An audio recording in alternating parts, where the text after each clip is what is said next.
بسم اللہ الرحمن الرحیم۔ روزانہ اسلامی واقعات سننے کے لیے ہمارے چینل کو سبسکرائب کریں۔ شکریہ۔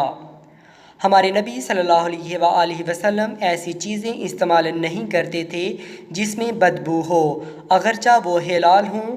حلال ہونے کے باوجود جن چیزوں میں حمک یعنی بدبو ہوتی تھی وہ آپ صلی اللہ علیہ وآلہ وسلم استعمال نہیں کرتے تھے، اور چونکہ کلیجی میں بھی ہلکی سی بدبو ہوتی ہے یعنی کھانے کے بعد منہ سے بو آتی رہتی ہے، تو اس بنا پر کچھ لوگ اس بات کو دلیل بنا کر کہتے ہیں کہ ہمارے نبی صلی اللہ علیہ وآلہ وسلم کلیجی کھانے سے نفرت کرتے تھے۔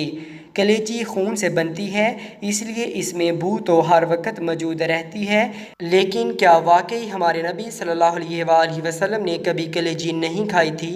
ناظرین کرام، اس بارے میں آج کل بہت سی ویڈیو چل رہی ہیں کہ کلیجی سے حضور اکرم صلی اللہ علیہ وآلہ وسلم نفرت کرتے تھے، جبکہ یہ بات کسی بھی روایت سے ثابت نہیں، بلکہ آج کی ویڈیو میں ہم مستند حدیث سے یہ ثابت کریں گے کہ حضور اکرم صلی اللہ علیہ وآلہ وسلم کلیجی کو پسند فرماتے تھے، گو کہ حضور صلی اللہ علیہ وآلہ وسلم بو والی چیزوں سے پرہیز کرتے تھے، لیکن پھر بھی آپ صلی اللہ علیہ وآلہ وسلم نے کبھی کسی کو کلیجی کھانے سے منع نہیں کیا۔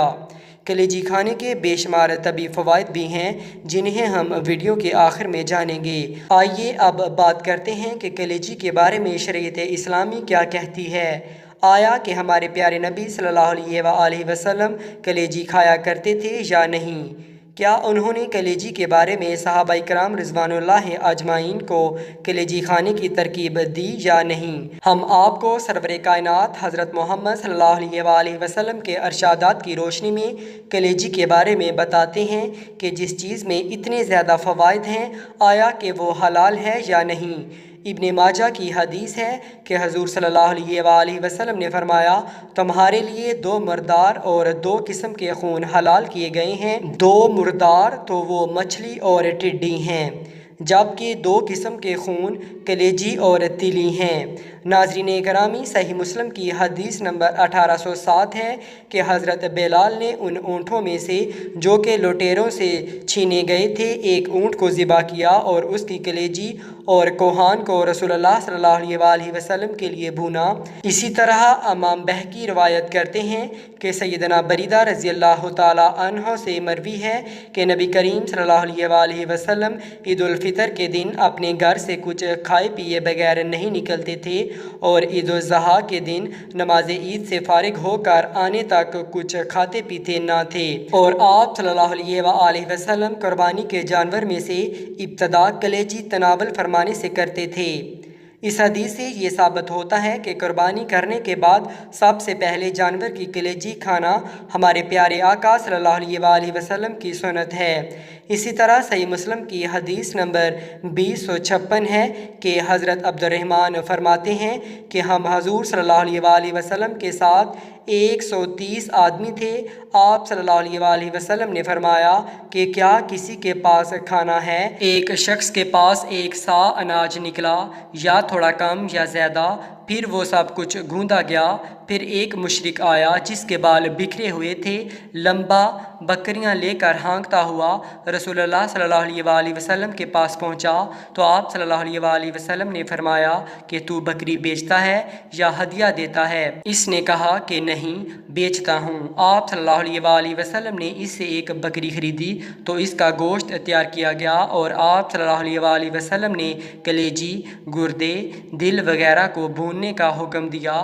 حضرت عبد الرحمن کہتے ہیں کہ اللہ کی قسم، رسول اللہ صلی اللہ علیہ وآلہ وسلم نے 130 آدمیوں میں سے ہر ایک شخص کو اس کی کلیجی وغیرہ کا ایک ٹکڑا دیا۔